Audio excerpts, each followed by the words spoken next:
بسم الله الرحمن الرحيم الحمد لله رب العالمين وأصلي وسلم على نبينا محمد وعلى آله وصحبه ومن تمسك بسنته إلى يوم الدين أما بعد. Continuing our journey of gems of guidance with the prophetic traditions of the Prophet sallallahu alaihi wasallam, we come to hadith number 29, whereby we find this advice of the Prophet alayhi salatu wasalam about the end part of this hadith, specifically restraining your tongue or restraining our tongues. We find in this long hadith that we find of actions of paradise, where we find that Mu'adh ibn Jabal, he came and he asked the Prophet ﷺ, guide me to an action that will enter me into paradise and help me to get into paradise. And the Prophet ﷺ mentioned that you said, Sa'alta an azim, you asked about something which is so magnificent, so immense, so powerful. You asked about it. It's only going to be easy for the one that Allah subhanahu wa ta'ala makes it easy for that individual to do. So the hadith that mentions, guide me to an action, يُبَاعِدُنِي عَنِ النَّارِ وَيُدْخِلُنِي الْجَنَّةِ. Guide me towards an action that will keep me away from the hellfire and lead me towards paradise. And the previous hadith, the main discussion was about finding paradise via the actions that we need to do. The key element of going into paradise, وَتِلْكَ الْجَنَّةِ أُورِثْتُمُوهَا بِمَا كُنْتُمْ تَعْمَلُونَ. That is the Jannah that you have inherited because of the actions that you used to do. Even though, as a side point, none of us will enter into action regarding into Jannah via our actions. Meaning that if we take the weight of our actions or the level of our actions or the amount of our actions and we then relay that to the reward, the magnificent reward that we give inside paradise, it is minute. It has no value at all.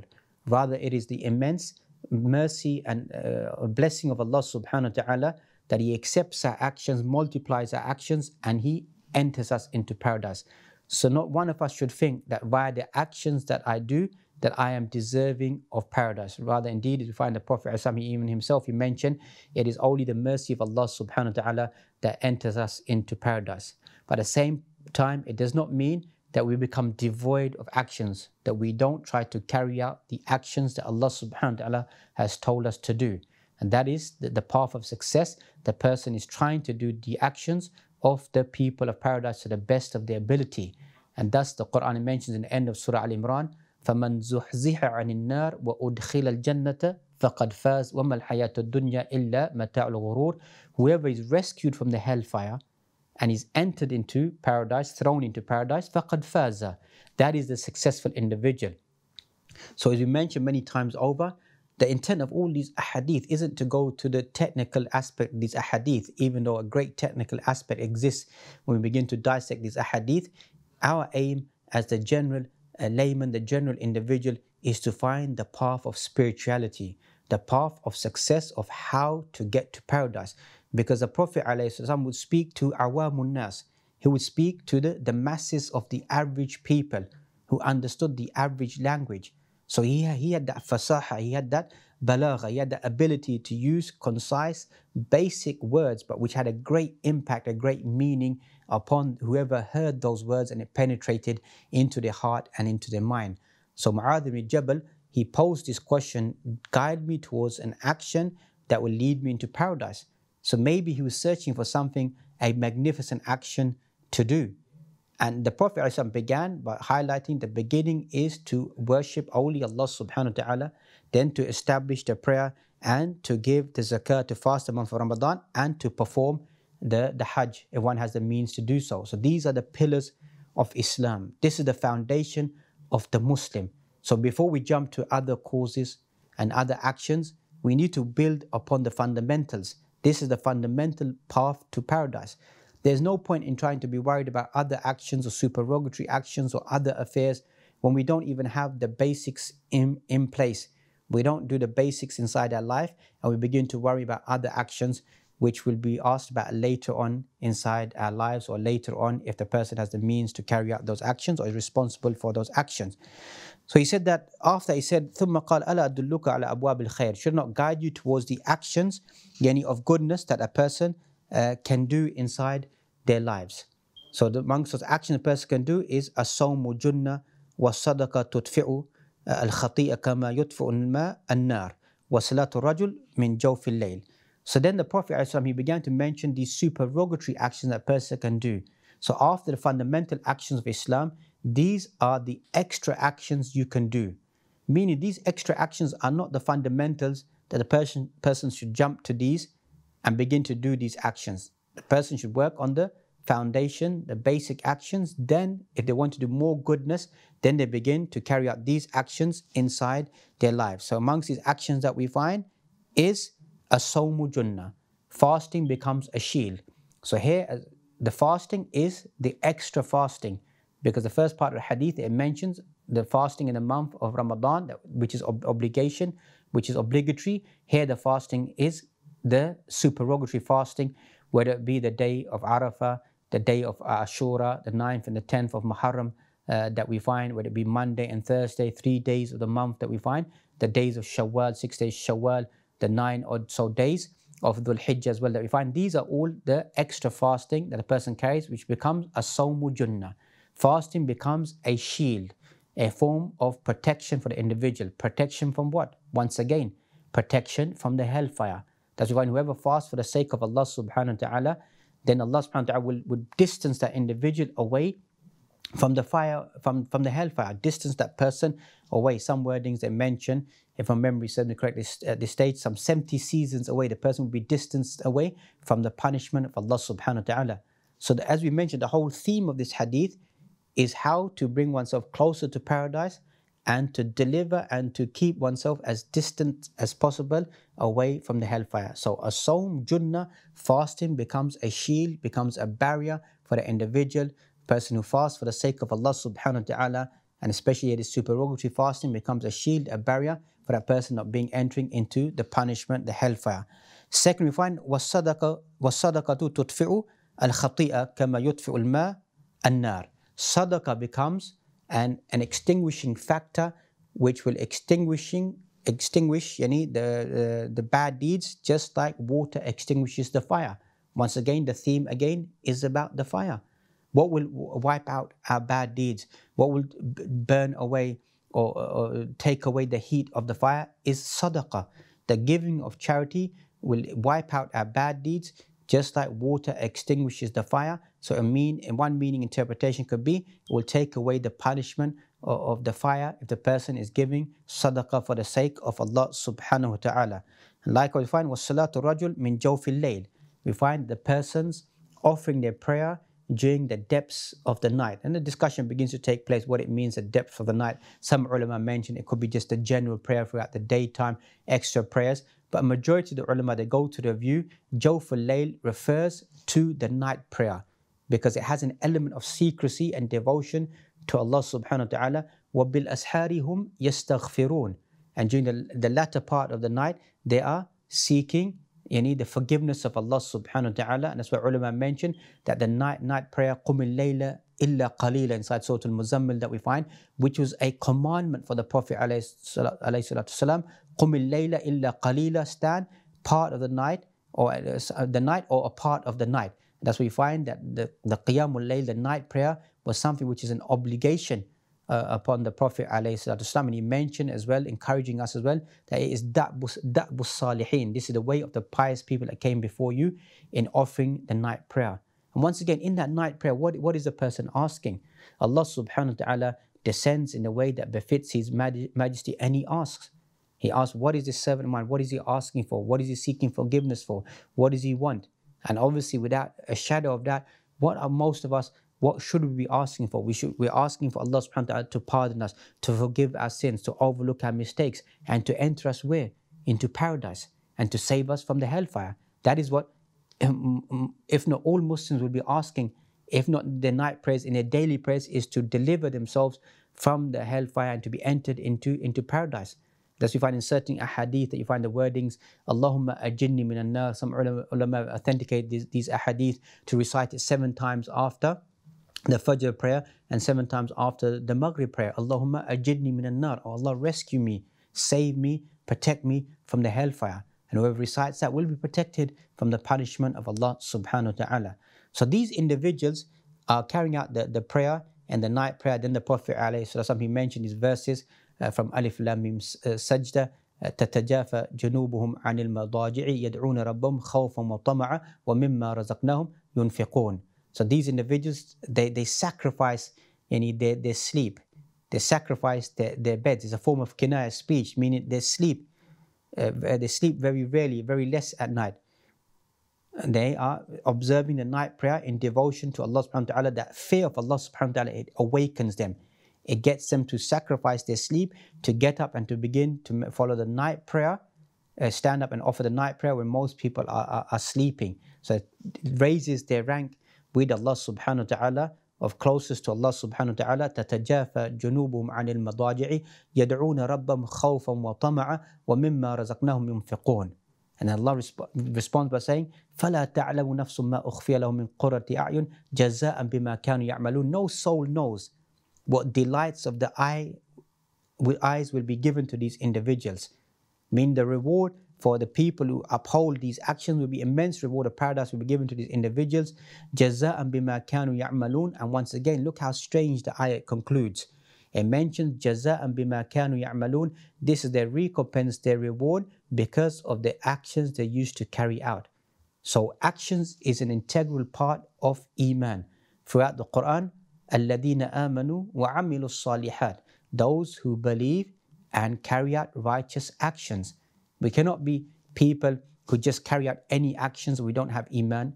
We can't be people who have Iman, but we don't carry out actions, or we don't believe that actions is a part of Iman. This is all the paths of the technical study of deviancy and corruption that begins to take place, whereby we feel that actions are not part of Iman. Thus, the Iman of Ahlul Sunnah is a very simple, basic, easy Iman to understand. We don't need to go into the various dogma and theology of how people dissect and try to understand Iman.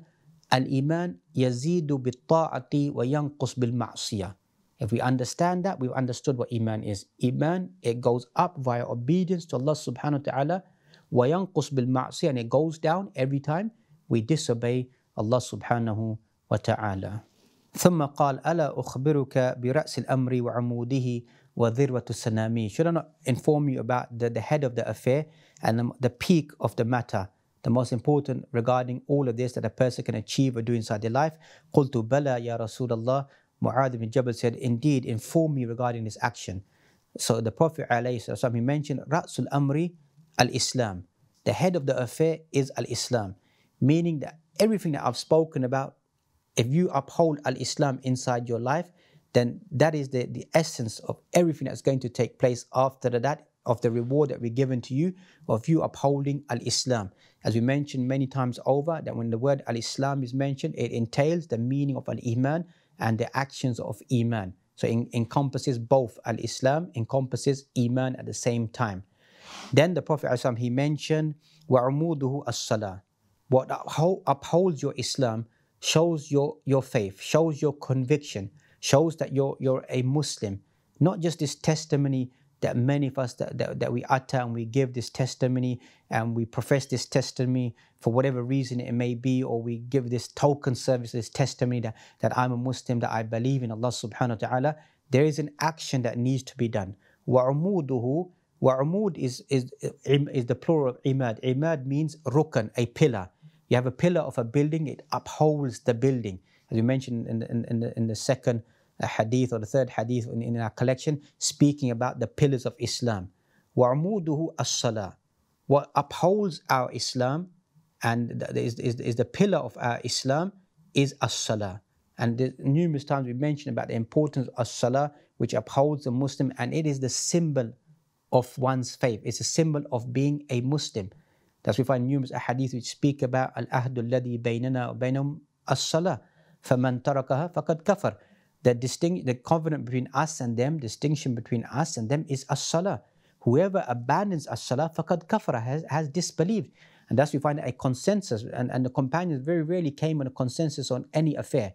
They classified any individual who abandons the prayer, فَهُوَ كَافِرٌ, is a disbelieving individual. Not the things that many of Muslims may speak about today, certain actions that a person may do, etc. Leave that all aside.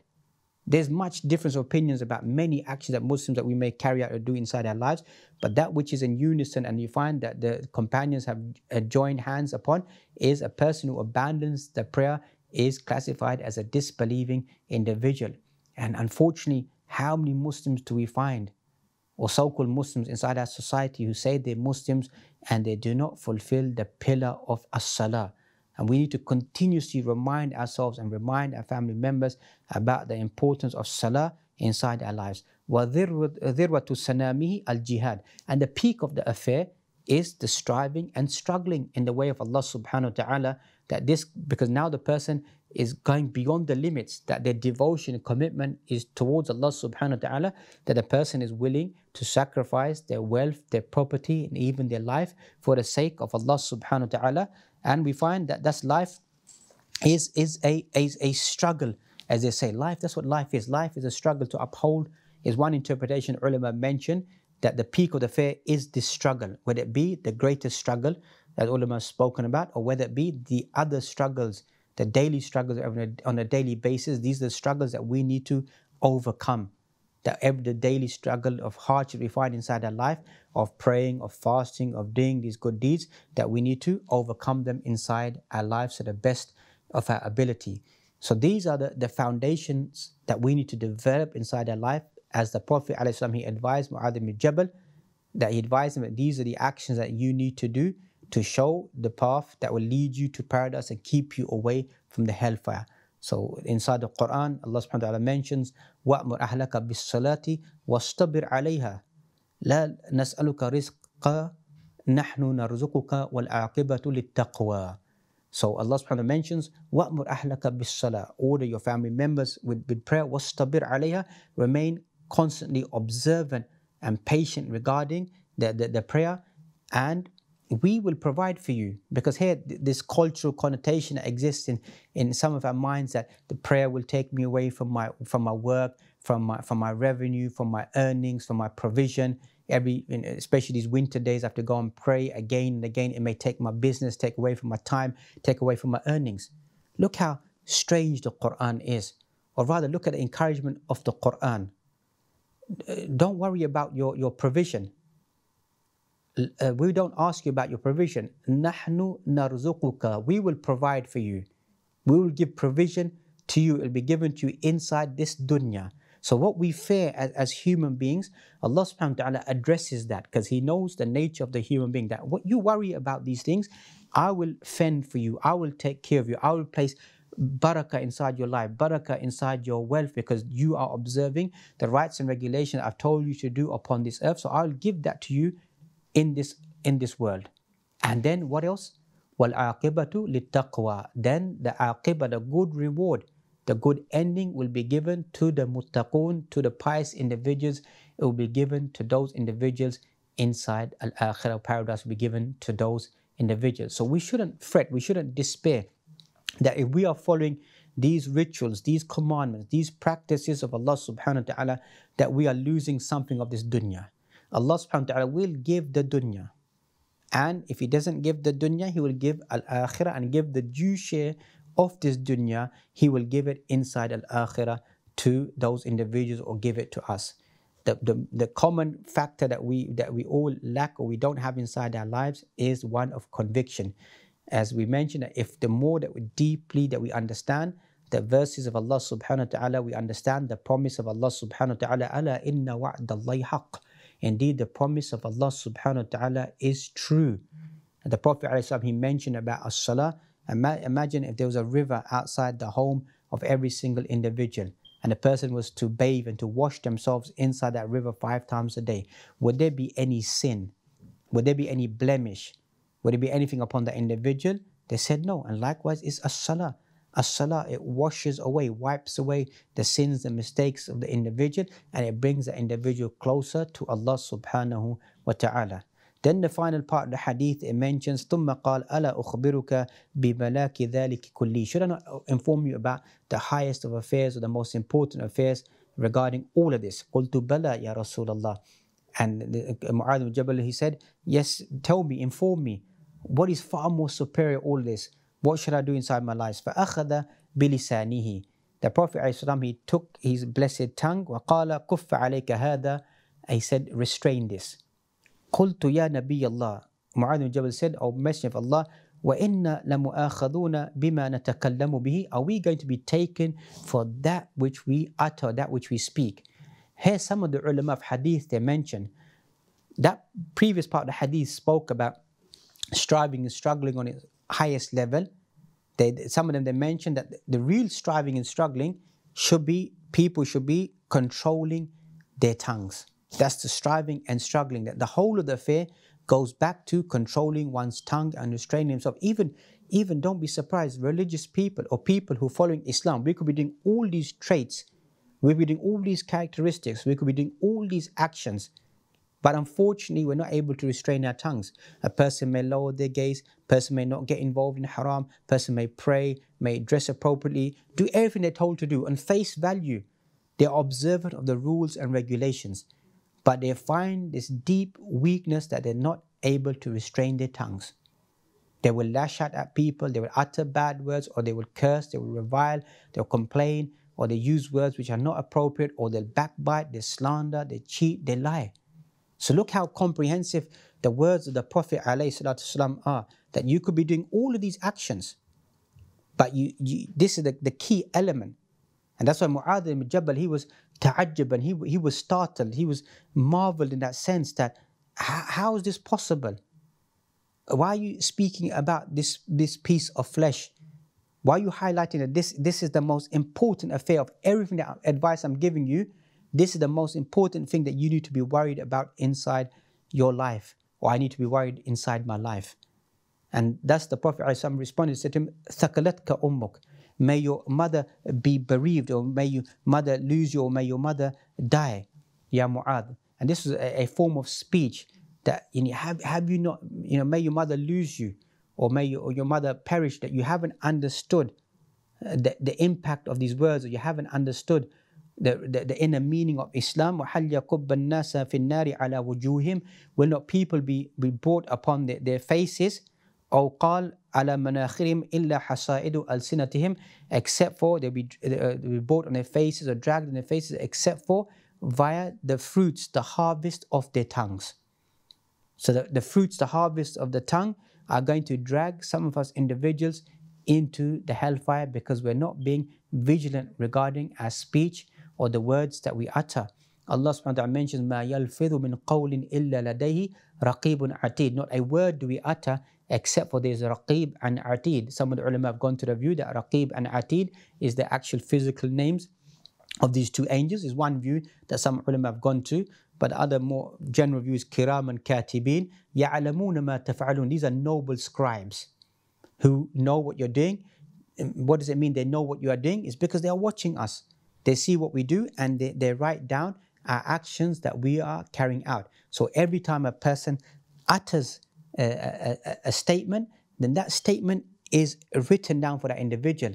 Does an individual say on the Day of Judgment, مَا لِهَذَا الْكِتَابِ لَا يُغَادِرُ صَغِيرَةً وَلَا كَبِيرَةً إِلَّا أَحْصَاهَا وَوَجَدُوا مَا عَمِلُوا حَاضِرًا وَلَا يَظْلِمُ رَبُّكَ أَحَدًا. A person will say, what is the matter with this record, with this book? لَا يُغَادِرُ صَغِيرَةً وَلَا كَبِيرَةً. Nothing small or nothing major, إِلَّا أَحْصَاهَا, except for it's encompassed it, it's collected it together, it's brought it together. And every individual will be presented or whatever they've done on that day, and no individual will be oppressed on that day in front of Allah subhanahu wa ta'ala.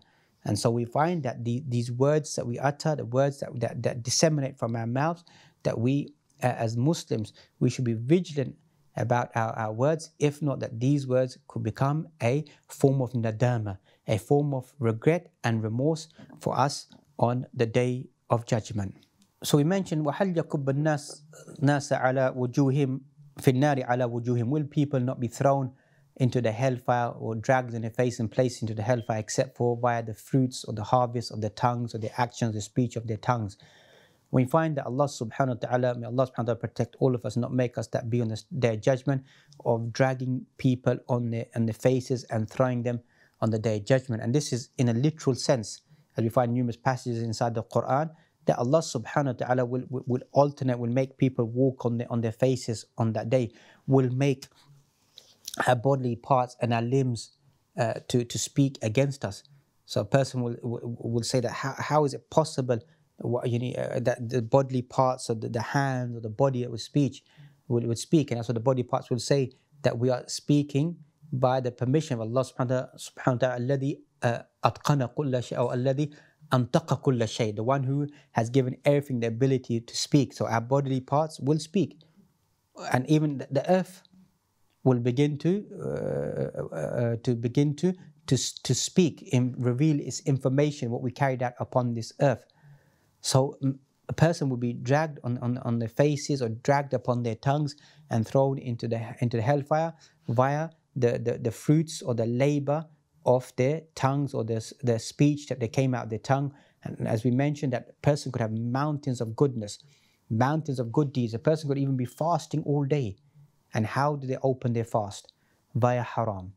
Not eating of haram, of food, etc. Here ulama mentioned the haram of the flesh of your fellow brethren, of backbiting against someone, slandering someone, saying something about someone. So you may have even found it easy to fast during the day.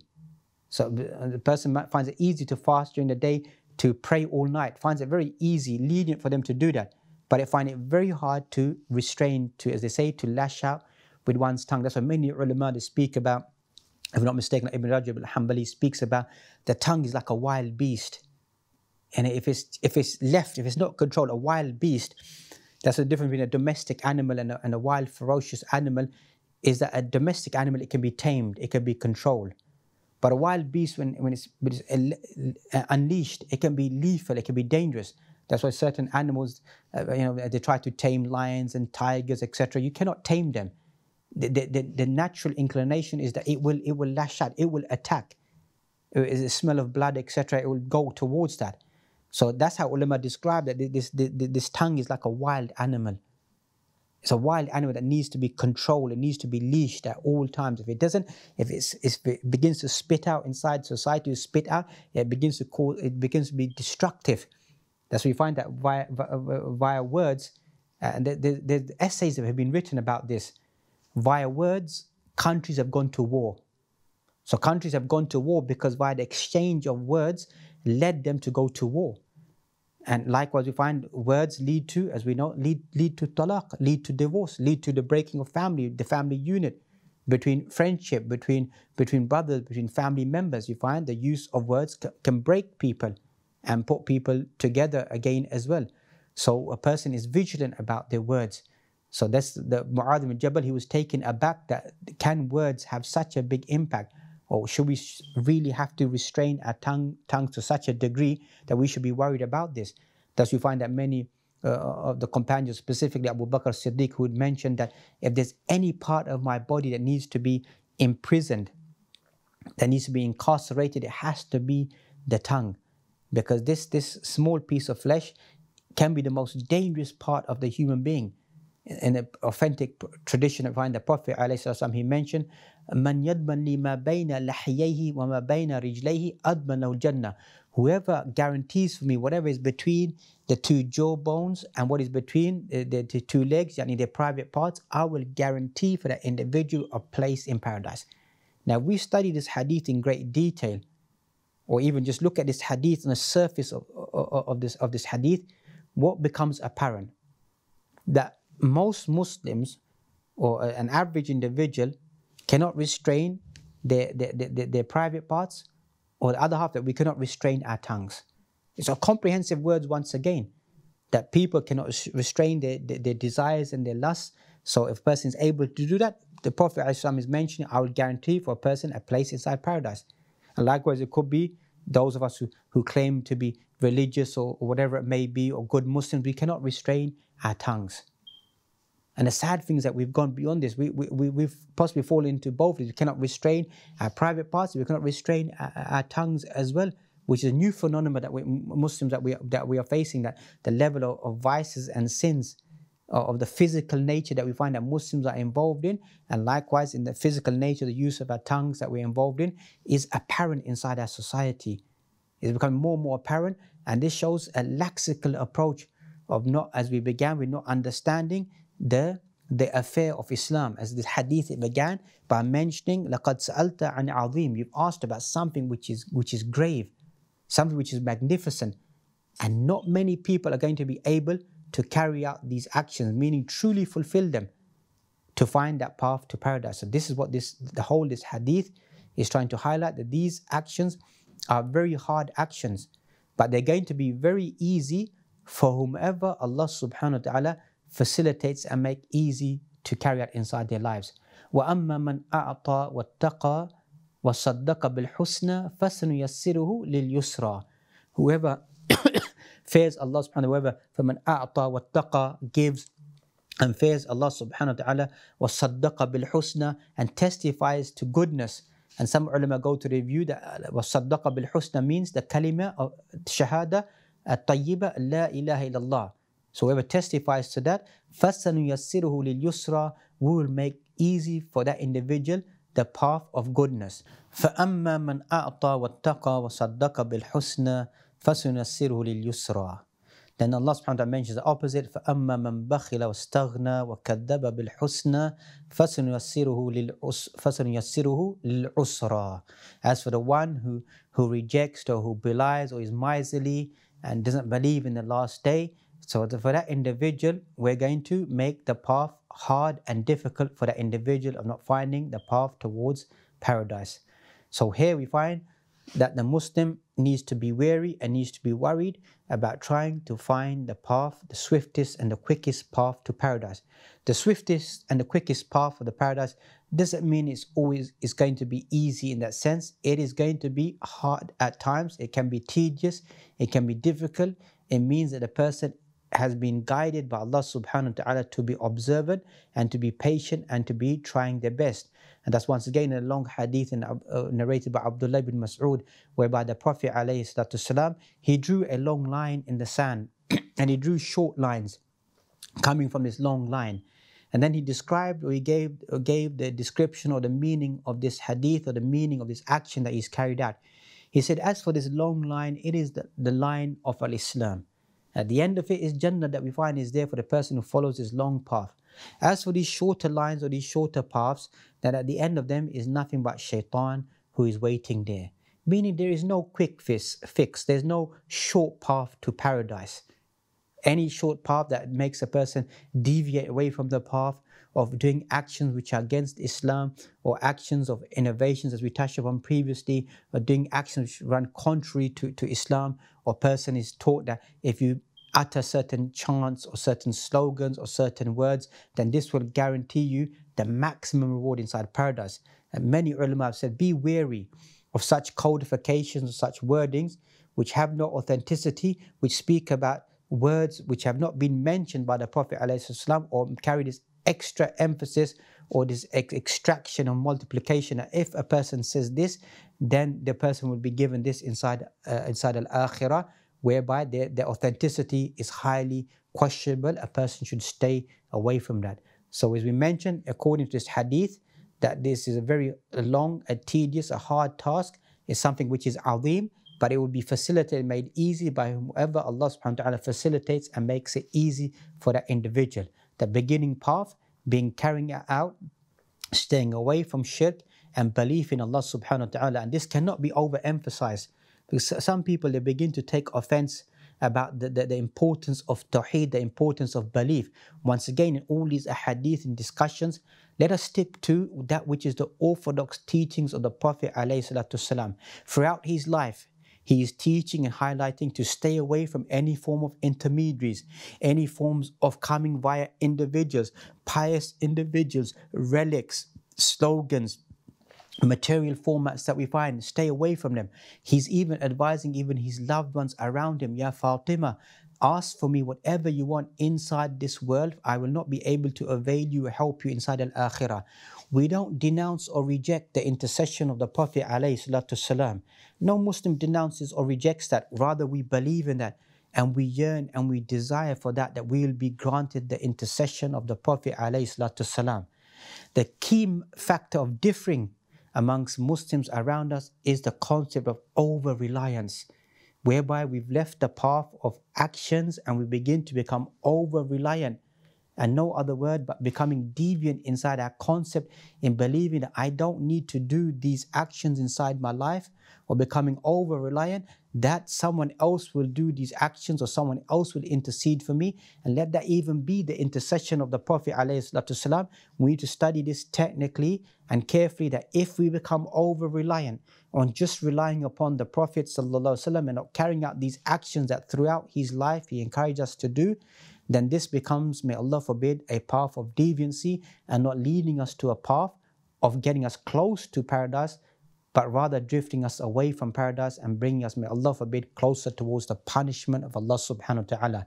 And we ask Allah subhanahu wa ta'ala to guide all of us Muslims towards the closest path to paradise, the accurate path of paradise, and the actions of the people of paradise, and the actions of those which were the seal of approval was given by the Prophet ﷺ whilst he was living, and that which he encouraged us to do even when he left this world via his prophetic traditions. When we come towards these prophetic traditions and these gems of guidance of the blessed Prophet Muhammad sallallahu alayhi wa sallam, wa akhiru da'wana and alhamdulillahi rabbil alameen.